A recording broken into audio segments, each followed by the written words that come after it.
Hello, everybody, and welcome to Malts and Meeples. Uh, Last second stream here. Had planned on going live with, well, not Slay the Spire, but I am a little bit out of it right now. Either allergies are kicking in big time, or I picked up a cold, something like that. So, just a nice, simple stream here.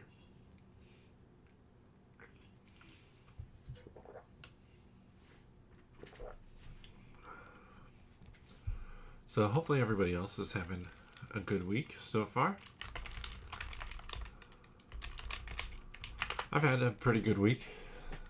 Cold, less good, but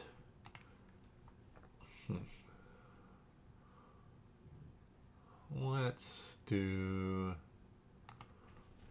defect. But I'm hoping it's just allergies. It is very possible it's just allergies. Like, it is warm enough. I always take the extra HP. It's warm enough outside still that, like, fall is hanging on pretty hard. It's been really windy. So, that's just, it's not that much fun. Not that much fun when you have allergies. Then, of course, it's like allergies or COVID or cold. I haven't been around anybody who's had COVID, so it's really allergies or cold. And kid had a little bit of a cold, so probably that. I clearly am not talking too much about what I'm doing right now, fairly early on in the combat here, but I'm excited because finally Slay the Spire, that one, is available on Kickstarter. It's not cheap, unfortunately. It's $100, but it looks really good. Of course, I'll take the money. And I'm excited for it. I'm backing it currently. Shipping is reasonable, $12. I mean, shipping actually is very cheap, I would say. I think they're probably subsidizing the actual cost of the game with the cost subsidizing the cost of shipping, I should say, with the cost of the game. So probably is like a $80, $90 game with $22-25 shipping, but the price of the shipping is just in the cost of the game now, which, I mean, is reasonable.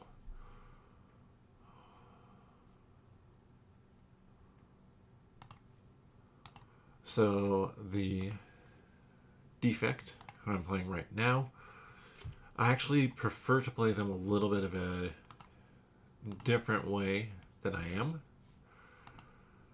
So right now, I mean, I always go heavy into lightning.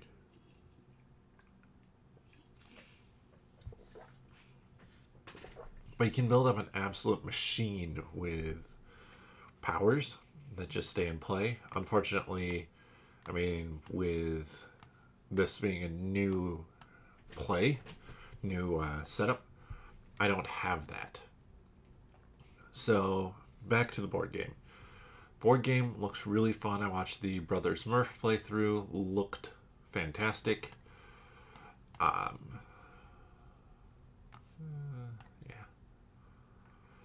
And it looks like this. You get your gold, you get your potions, you get your cards. That one's nice. Some things are different, like your health pool is way smaller, your attacks do way less damage.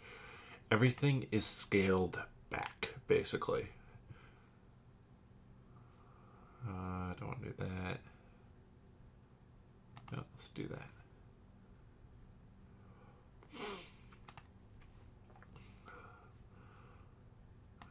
With everything being scaled back, it just means that it's easier to kind of math out. And it is fully cooperative too, which is interesting as well, because it's a game, like obviously this is solo. You play it yourself.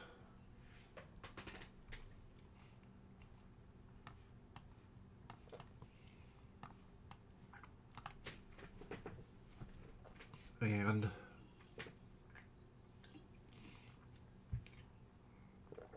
cooperative does look interesting though.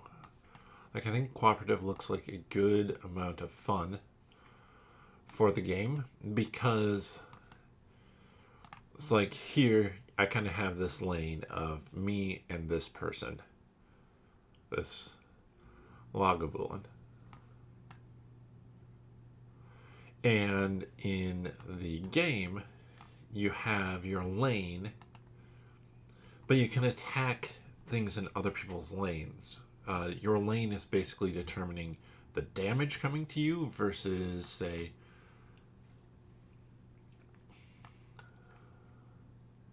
doesn't really matter who you're attacking. You can attack anybody. There are certain ways that you can add in spam text. You can add in other things, or like certain ways you can add in shield for your teammates. And so, I mean, I think it's pretty cool. Like I said, it is very, I feel like, true to the game. And that's what I was hoping for. Now, some of the things like these, like this horn cleat, wouldn't activate, or maybe give you 2 block, but it wouldn't activate on turn 2. Which reminds me, it's turn 2 now. It would activate when a certain number is rolled. So the enemies, to randomize kind of how they act, you roll a die, and that determines how enemies go, and it determines how your kind of relics activate. Which I think is a clever way to do it, because you want to keep the game as simple as possible. One great thing about this is that, like, this handles everything for you. But for a board game, it's not going to do that. The one kind of weird thing I had with the board game that now makes sense, that I understand what it was going for a little bit more so, is that everything is sleeved. This is, I would say, kind of an annoying thing, in that, like, everything's sleeved, and that is something that is going to add a lot of cost to the game. Now, the reason for that is that I haven't done it yet in this, but, well, for sure we're doing that. Doesn't really matter, actually, with that one. But when you upgrade a card, you flip the card, is basically what it comes down to. So, interesting.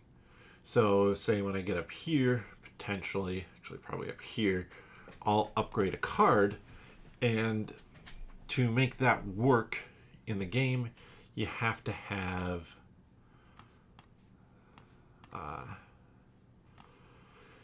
basically some way to do that. The 2 options that I can really see are either you have the regular card or the upgraded card, and you have 2 cards, or you do what they did, which is you have 1 card and on the flip side. Now, the downside of that is it is on the flip side, so you flip that card and you play your game. Now, when you reset, let's use one of these. When you reset, you're going to have to undo everything that you did. And that kind of sucks, because Now you're looking at... yeah, I want this one. Now you're looking at having more work at the end of every game. You have to flip it back. Ooh, I think I want...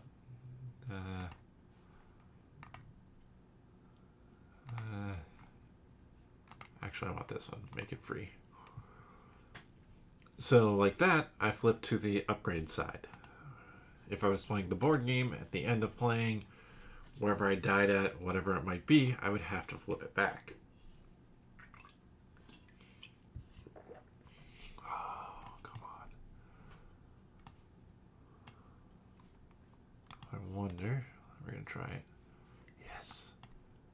Boom. 3 damage to you. Another lightning. 7 damage to you. 6 damage there. That was smooth. That was worth it. For each power, I don't have enough powers, really.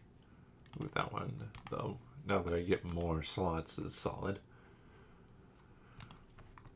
And I actually want to see how I can upgrade. Yeah, that's worth it. Hit more that way. Because I really like to do so much damage with the lightning. So oddly enough, well, I think everything's going to get played, actually. I don't really need that to get played. Just because you heal up fully after facing off against a boss anyways, but you know what? We're doing that. Claw, lightning, zap. Perfect. No. Went a tiny bit too far. So this guy splits. I think we've seen him before. But the whole goal is to get him as close as possible to splitting one turn and then push as hard as you can the next turn, because they split to whatever the life total is. Both of them have that. So 67 is a fair amount to deal with, and you know what? We're clearing out the deck a little bit. And so like this one will, both of these will split again. Which, I mean, coming up here, for sure I'm going to be, like you can see that one splitting. So I need to get as much damage onto them as possible. It's not that worth it to shield up right now, so yeah, 17 health isn't bad. I can get this one to split pretty soon.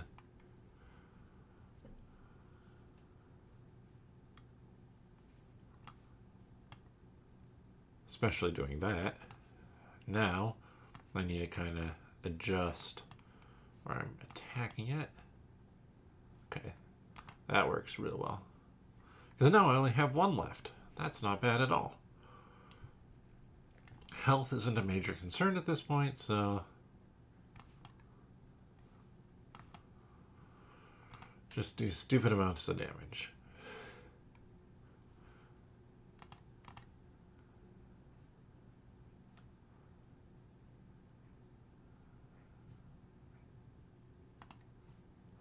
Learning machine.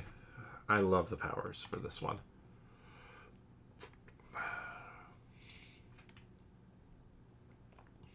I'm fine not gaining potions in order to gain an extra energy at the start of every battle.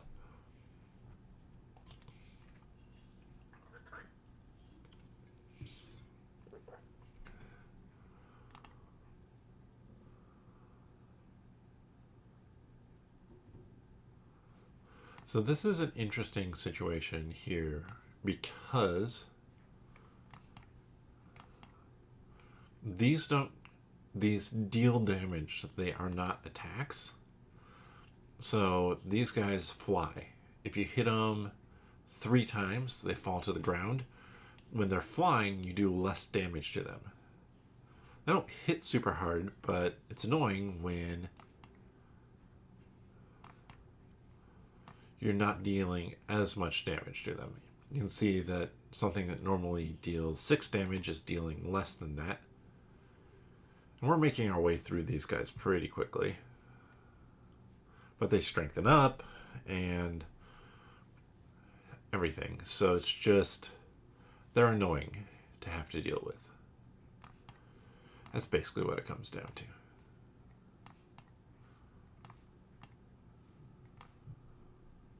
You know what? I'm going to go here.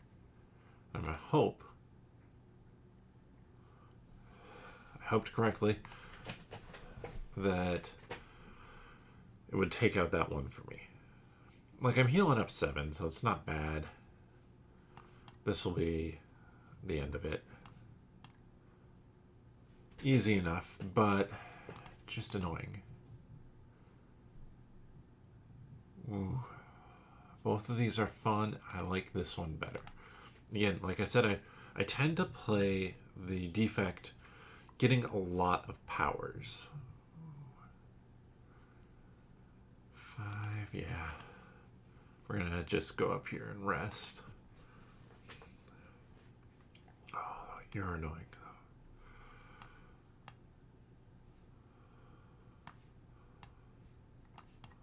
though. Okay, not too bad. At least not to start.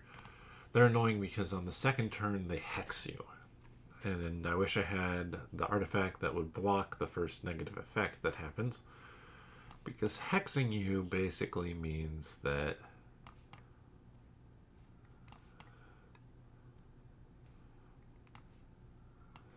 whenever you play a non-attack, they're putting a daze into your deck of cards. So you want to play defense. Too bad.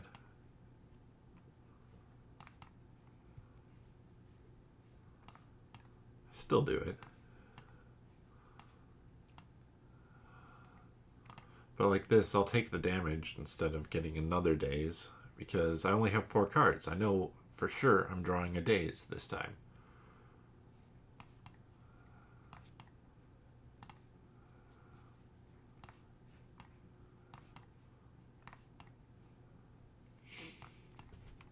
It doesn't really matter what I do.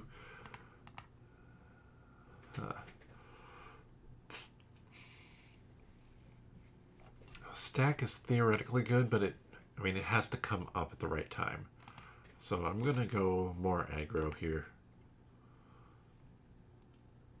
Oh, these guys. I don't want to lose my gold, so we're fighting.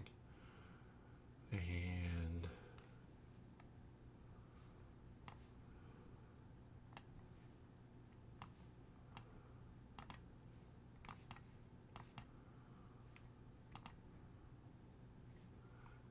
it's nice to be able to take him out if you can. He basically just says, get him. So it's not a bad thing for the first one, but now dexterity is down.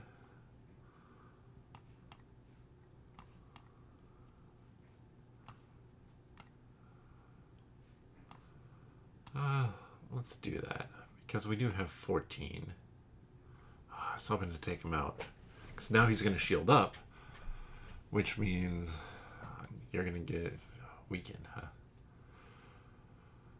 That means I have a little bit to get through with him. Start there. At least can take him out.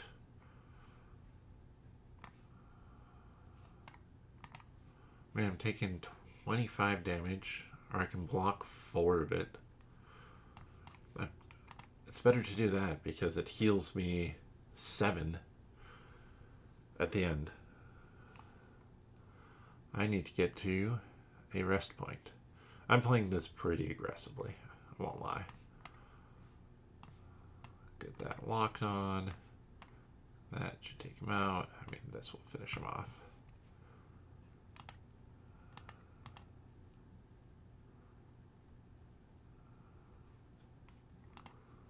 Sure. So close. Can I make it?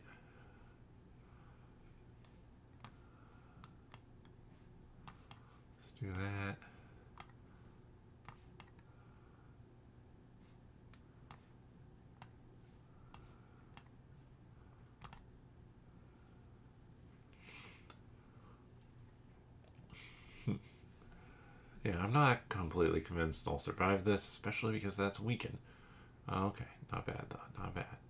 Let's get that on you. Another one of those out there. At least they're not attacking. Well, I say that, but it'd be so much nicer if they were attacking this time, because I have the 14. Because now they just healed up. You're going to attack for 12.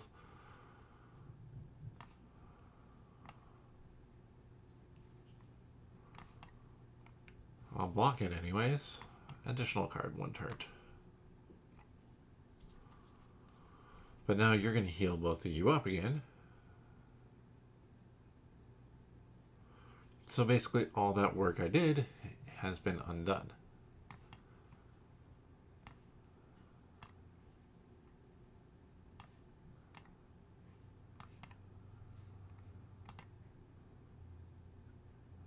Now you're going to give me another week, I'm sure. Maybe should have just gone after the Centurion first, but...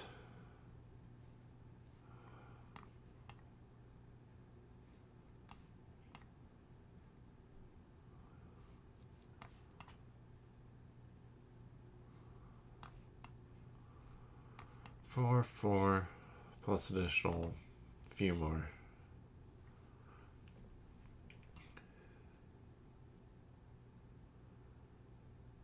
Yeah, ideally you take out the Mystic first, but because they heal themselves and the other guy,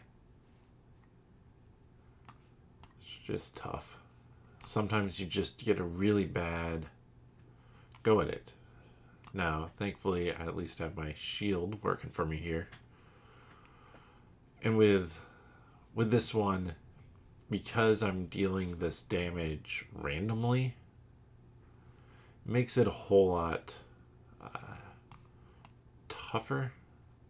I don't know why for sure I did that one. That's not too bad, I guess. I am ramping though, so hopefully healer gone, finally. And I only have 39 shield on a turn they aren't attacking. Only 39. I need to get, yep, one more.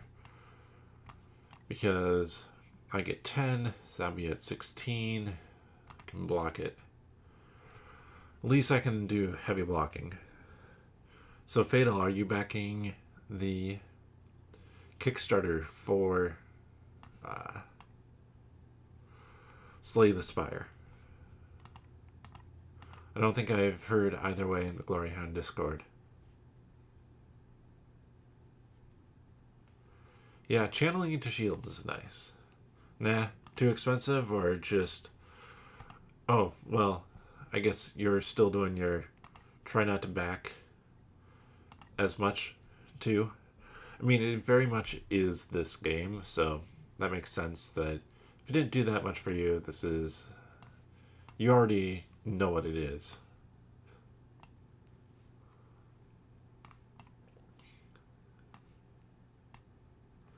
Oh, Oathsworn is real good. I haven't played like the story mode piece of it yet, but I have done the combat. Combat system is a lot of fun. Yep, I back Roleplayer Adventure expansion as well.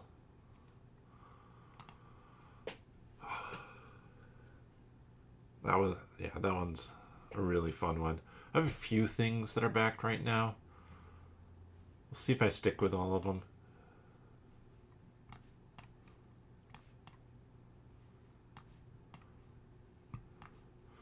But I want to. So hopefully I can stick with all of them.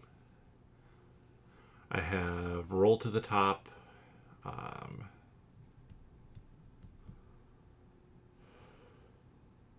Frosthaven should be showing up sometime. I'm not sure precisely when Frosthaven's actually gonna show up because like the first ones I think are close to showing up. I need to get to a shop. Of course, I picked the route with no shops. Still need to heal more.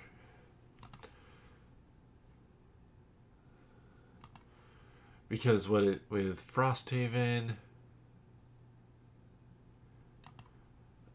that one is 23 different containers, which means a ton of different ships that it's going to be on. Couldn't get it all into one ship, so I'm assuming they're going to start shipping it out once it shows up, but also it's a lot. Okay, take this one, take the guy out and back first is the most important thing here. I'm not really set up to do that yet, but the reason for that is they have a net, which basically prevents you from attacking one turn. After the Empire, yeah, that wasn't one I went in on. My wallet thanks me.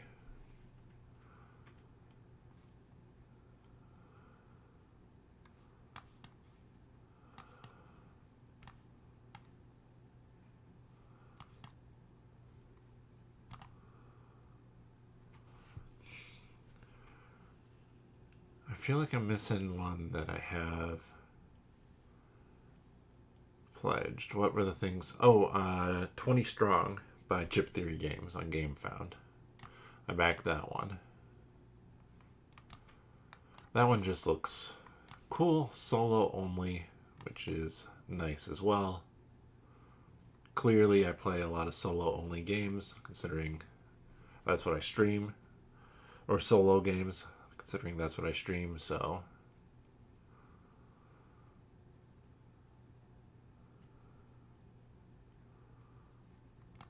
let's see. You. This is where I have to get rid of that guy for sure.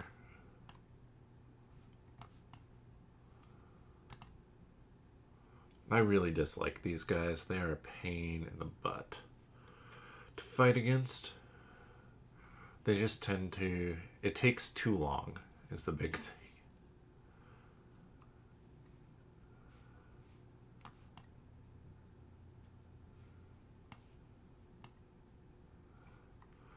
So what are the odds that I don't hit this guy once? Okay, I hit him. I was risking it. Not killing him off, but I mean, those wounds are annoying. Yeah. Finish him off, but I was basically at full health. Power potion, don't have that. Yeah, I have Ramp It Up for... Picked that one up a while ago. It's a fun one. I have Twilight Inscription that will come eventually. I did that as a pre-order with Flamecraft from Miniature Market. So right now waiting on Flamecraft because the other one's already here.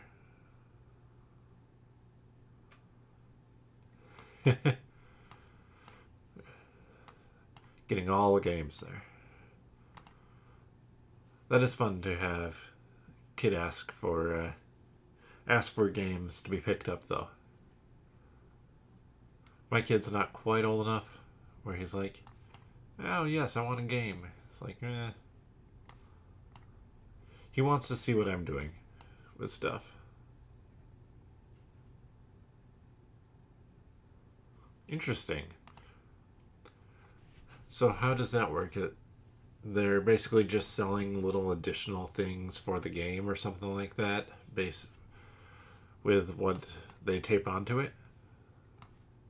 So the question was, they started, Fatal's FLGS suddenly started taping accessories. Oh, cool. So yeah, stuff related to what you're picking up already. That's cool.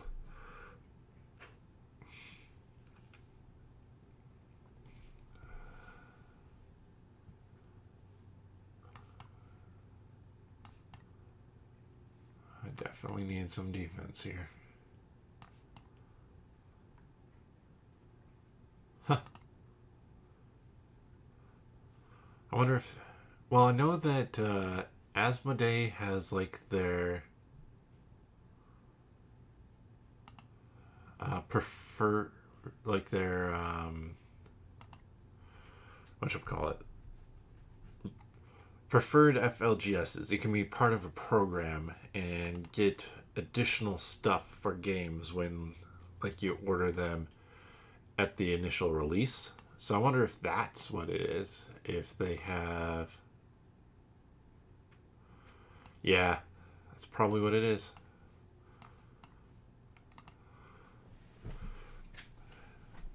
Because like game store I normally go to, I don't know that they were part of that necessarily, but they were part of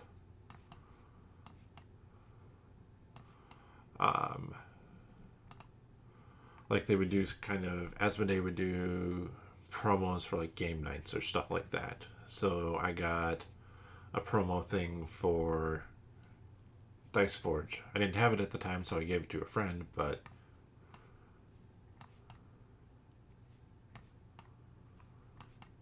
it's a cool thing. Like, for as much as Asmodee is a really like big business for board games, it's kind of fun to see them engage with FLGSs that way.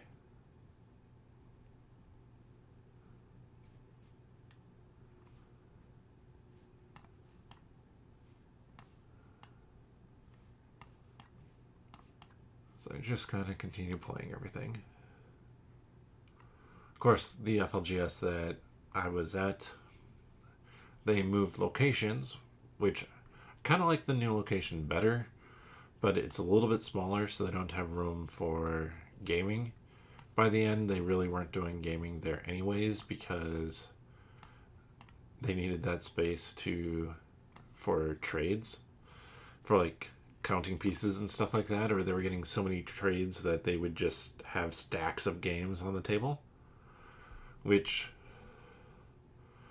I should go there again soon. It's a fun shop that yeah, let's do that. And then there, they get good stuff in trade pretty often, which is some of why I haven't been there recently. Is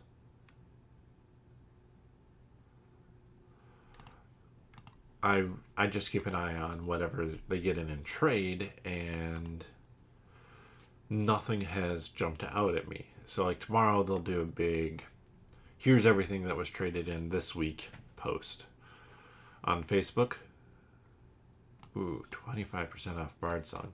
I'm waiting for a used copy of Bard Song to show up.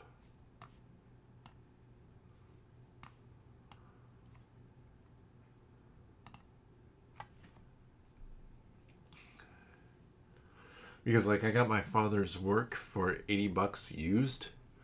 It was $80 used, but when I opened up the box, everything, like nothing was punched, cards weren't opened, anything like that.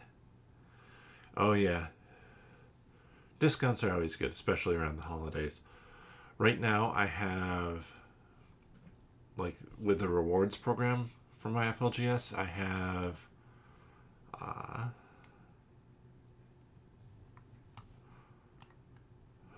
what is it? I'm at that top level where I can basically get $100 game for free, but I don't have any games where I'm like, oh, I really want to grab that right now. So, like if a used copy of Bard Song came in,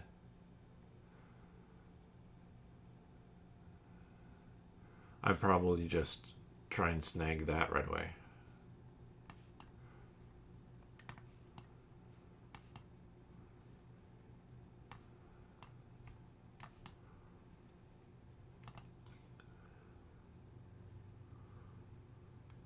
Trying to think what, like, have there been any other big Kickstarters that have shown up recently, or that I've seen people post about where I'd be like, yeah, if that one shows up.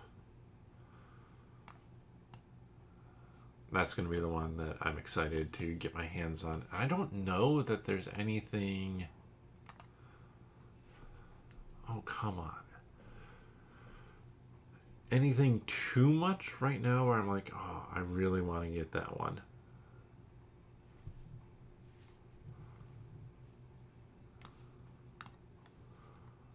I feel like there should be something, but I can't come up with anything.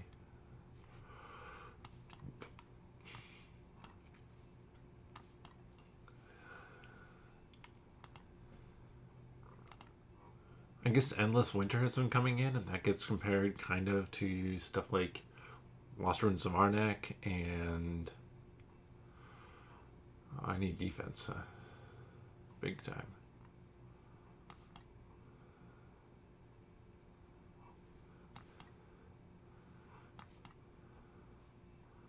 Yeah, which ones are on your, oh, why did I back that list currently?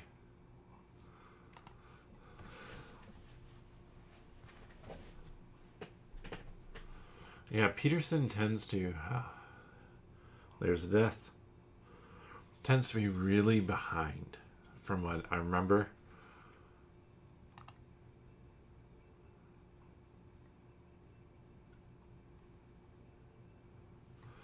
So like with the responding to they're publishing, or they put everything at the end of the queue, so like they do if they do something, they just tell the factory like, okay, slap us at the end of the queue. They don't really reserve a spot, or what would that? Oh, yeah. That's annoying. I've noticed that with some companies that let me pop back up here, find my mouse, that they'll tend to do 3 or 4 Kickstarters, and yeah, they only have the game kind of developed, and like they have 75% of the idea. Even like 75% of the idea is probably 25% of the time to develop a game, and then they end up doing a whole lot of production and super delayed because of that. In the meantime, especially I think Peterson Games has a number of outstanding games at this point, so they, whatever their first one was, that's the one they're still continuing to work on, and then they're moving down kind of that queue. So something like that Dinosaur 1944, yeah.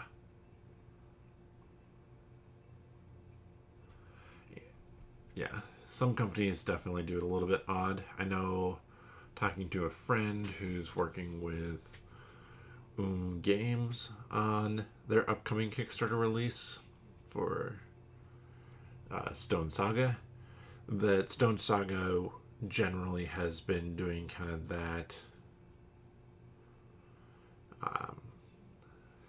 that model of they have 75% of the idea ready by the time they launch a Kickstarter. However, they don't really launch their next Kickstarter until the previous one is actually in production.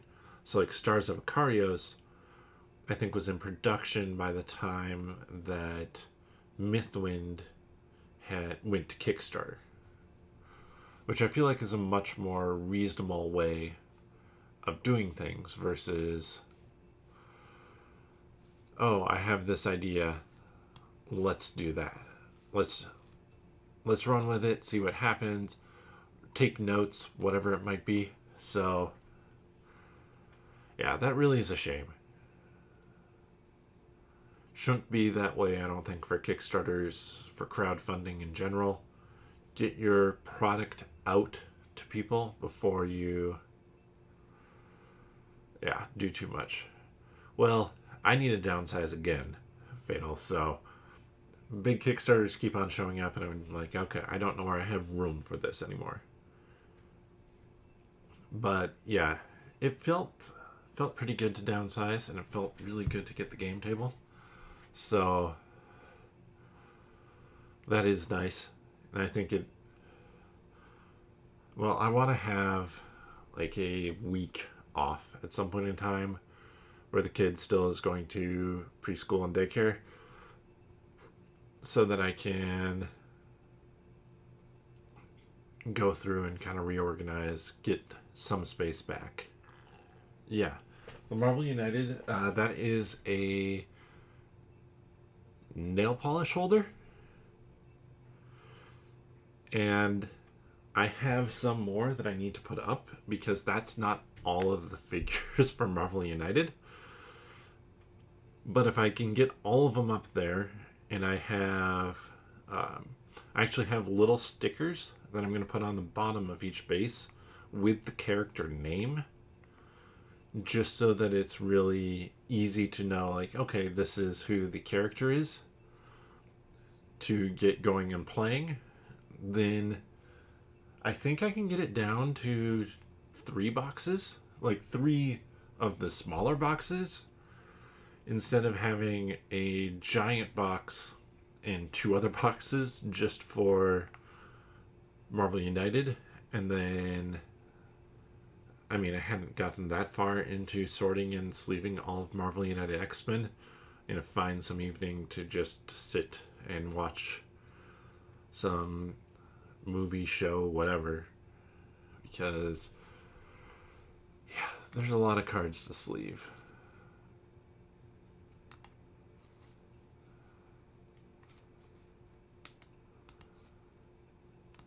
Now I'm curious, looking at Slay the Spire's campaign here real quick. Was over 1 million in one day. 1.6... Well, let's just refresh the page.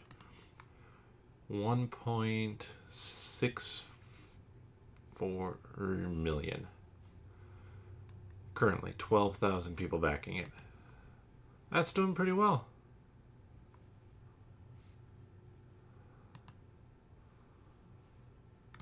But with that, I need to sleep tonight. I need to try and stave off this cold. So thank you so much for watching.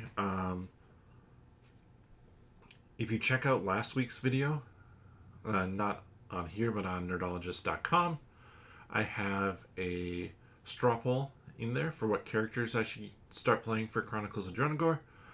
That is still my plan for what the next big campaign game is, though ISS Vanguard is still so tempting. And don't tell me about... I want to try Core Space, that system. Mainly because Fatal, you've talked about it, but maybe that's another one where I'll keep an eye and see if anybody trades anything in to my FLGS to pick that up. With that, thank you so much for watching. Don't really have a drink today. Finished off my sparkling water already. But have a good rest of the week. And I will be back on Monday. Monday for more of Top 100 of all time. I believe 40 through 31.